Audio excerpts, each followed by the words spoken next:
평행 우주에서 내가 원하는 나 선택하기. 한 쌍둥이 형제에 대한 오래된 이야기가 있다. 형은 낙천적인 성격이었고 동생은 비관적인 성격이었다. 한 심리학자가 비관적인 동생을 장난감들이 가득한 방에 넣고 무슨 일이 일어나는지 지켜보았다. 장난감만 많으면 뭐해? 동생은 칭얼거리더니 울기 시작했다. 심리학자는 다시 낙천적인 성격의 형을 말똥이 가득한 방에 넣고 삽을 지어주었다. 몇 시간이 지났는데도 형은 신나게 말똥을 치우며 놀고 있었다. 심리학자가 물었다. 뭐가 그렇게 재미있니? 이렇게 말똥이 많다면 어딘가에 조랑말도 있을 테니까요. 이렇듯 장난감이 가득한 방에 있어도 불행할 수 있고 말똥이 가득한 방에 있어도 행복할 수 있다.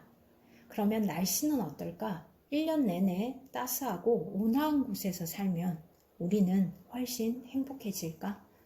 노벨 경제학상을 받은 심리학자 데니엘 카네먼은 미국 대학생들에게 위와 같은 질문을 했다.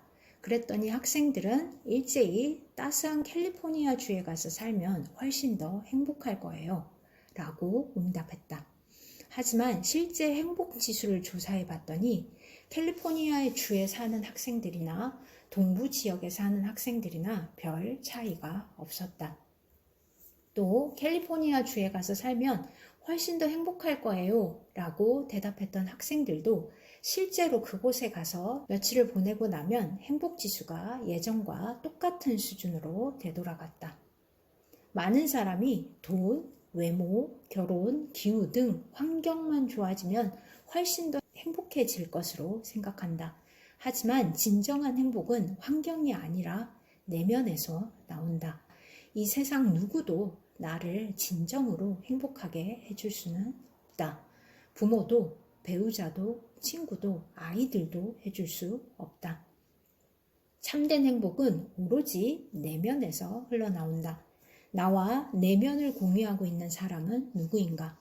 바로 무수한 평행 우주에 존재하는 무수한 또 다른 나들이다.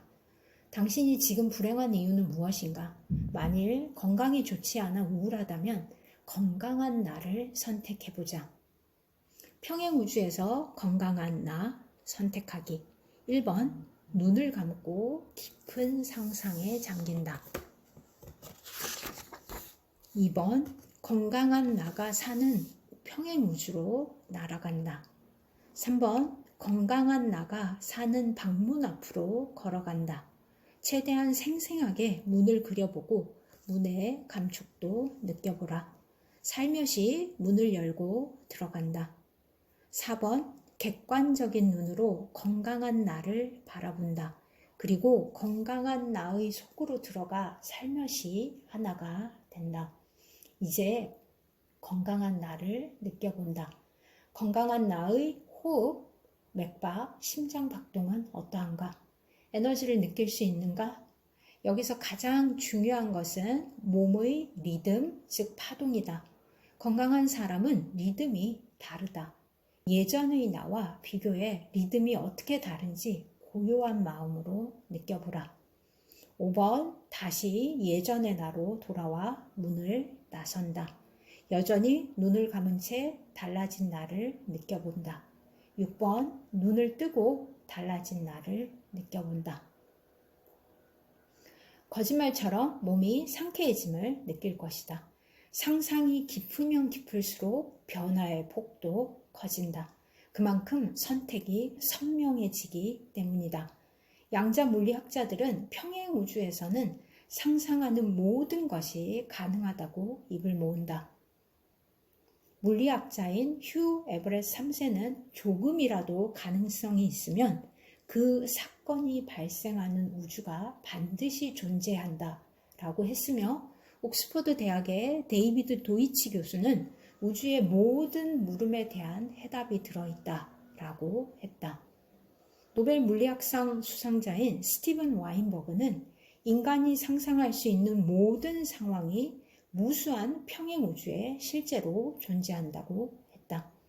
뉴욕 시립대학의 물리학자 미치오 카쿠는 이렇게 말했다.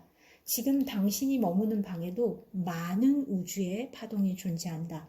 단지 당신이 주파수를 맞추고 있지 않을 따름이다. 눈을 감고 상상에 잠기는 것도 주파수를 맞추기 위해서다. 기도할 때와 똑같은 원리이다.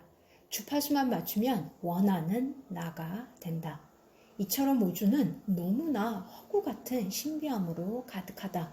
그래서 노벨 물리학상 수상자인 리처드 파인만은 이렇게 말했다.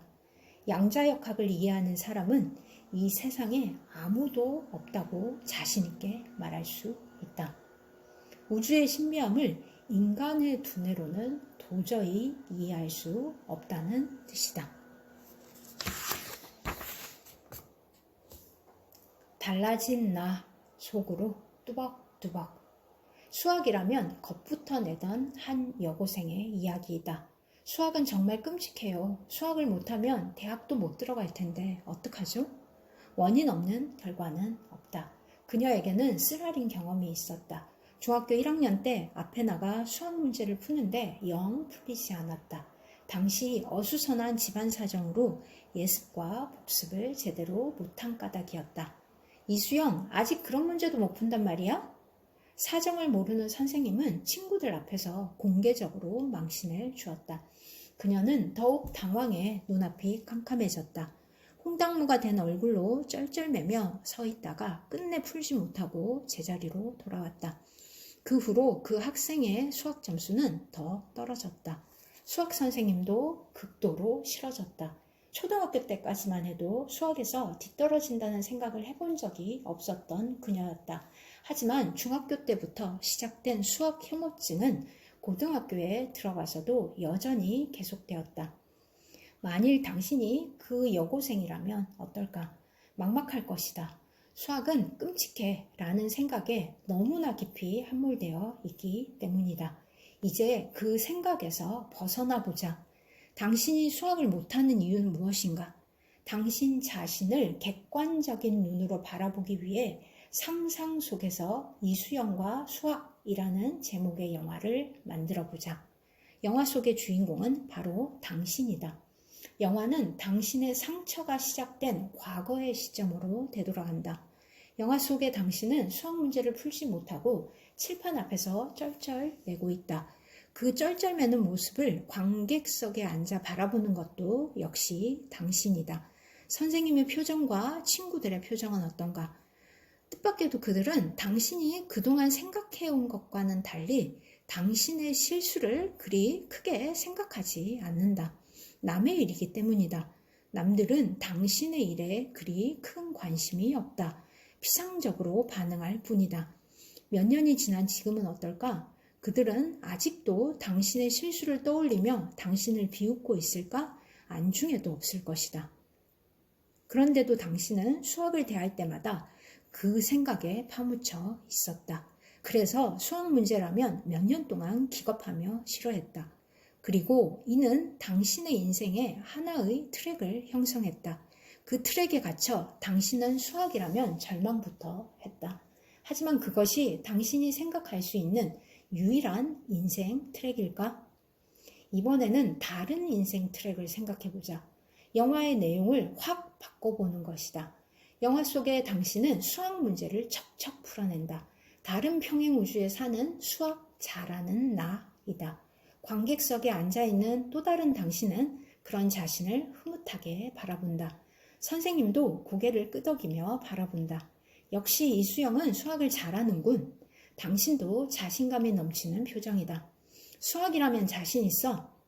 자신감 넘치는 당신의 표정을 더욱 생생하게 그려보라. 이제 관객석에 앉아있던 당신이 벌떡 일어난다.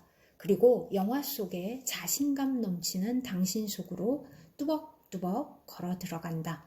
두 명의 당신이 하나로 일치된다. 수학이라면 자신감 넘치는 당신이 탄생하는 순간이다. 그 기분이 어떤가? 몸의 리듬은 어떤가? 머리의 느낌은 어떤가? 선생님은 당신을 어떤 눈길로 바라보는가? 친구들은 어떤 눈길로 바라보는가? 수학 잘하는 당신으로 살아온 지난 몇 년간을 되돌아보라. 이런 상상은 진실을 속이는 것이 결코 아니다. 왜냐하면 무한한 평행 우주에 수학 못하는 나가 있는가 하면 수학 잘하는 나가 분명히 존재하기 때문이다. 모두 똑같은 잠재력과 유전자와 기억력을 가진 당신이다. 단지 생각만 다를 뿐이다. 생각을 바꾸는 게 속이는 것은 아니다.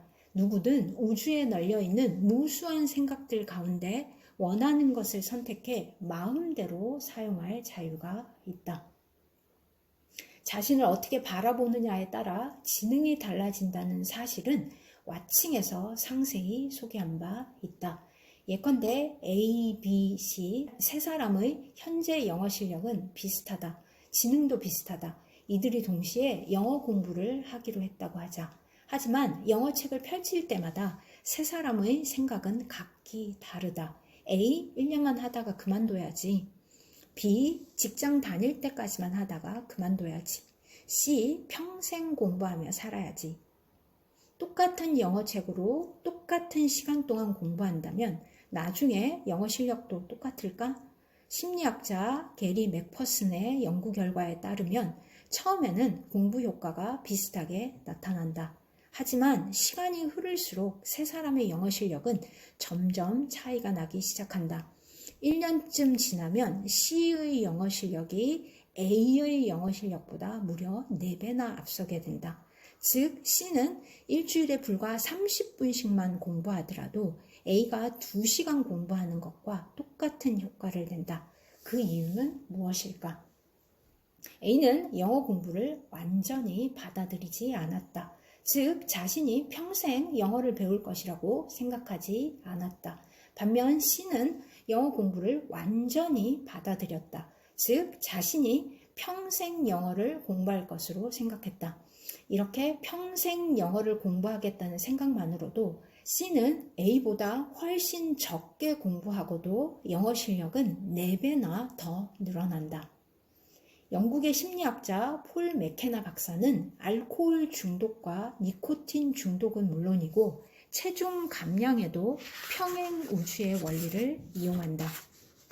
실제로 유럽과 미국의 시청자 수백만 명이 지난 수년간 그의 TV쇼를 통해 살을 빼는 데 성공한 것으로 전해진다. 런던 타임스에서는 그를 세계에서 가장 영향력 있는 다이어트 전문가로 선정하기도 했다. 그가 제시하는 체중 감량법은 이렇다. 1. 날씬한 나가 등장하는 영화를 본다고 상상한다. 2. 영화 속에 날씬한 나가 적당한 양의 식사를 하고 규칙적인 운동을 하고 긍정적으로 생각하고 행동하는 장면들을 지켜본다. 날씬한 나는 어떻게 말하고 행동하고 생각하는가? 3. 날씬한 나에 만족한다면 그 속으로 걸어 들어간다. 날씬한 나와 하나가 되는 것이다. 날씬한 나의 시각으로 바라보고 생각하라. 날씬한 나의 리듬을 느껴보라. 매일 날씬한 나로 살아가라. 생각이 완전히 바뀌면 몸도 점점 그렇게 바뀌어 간다. 생각이 완전히 바뀌면 몸도 점점 그렇게 바뀌어 간다. 한편 거울을 보고 새로운 나로 다시 태어날 수도 있다. 한 백만장자가 만찬을 베풀었다. 많은 손님이 주인인 그에게 술을 한 잔씩 권했다. 그는 몹시 취해 비틀거리면서 침실 쪽으로 걸어갔다. 그러고는 침실 벽에 걸린 커다란 거울 앞에서 이렇게 중얼거렸다. 너 왜 이러는 거야? 손님들이 널 취하게 만들어 놓고 재미있어 하잖아. 거기에 져서는 안 돼. 취해 쓰러지면 안 돼. 넌 조금도 취하지 않았어. 거봐, 벌써 다 깼잖아. 오늘은 내가 주인공이야. 정신 차려. 이렇게 되풀이하자 그는 정말 멀쩡한 모습으로 변신했다. 단정한 자세로 다시 연회석상에 돌아와 손님들과 함께 자신의 새로운 사업 계획에 대해서도 거침없이 이야기할 수 있었다. 이 사례는 미국에서 선풍적인 인기를 끈 신념의 마력의 저자 클로드 브리스톨이 직접 목격한 사례이다.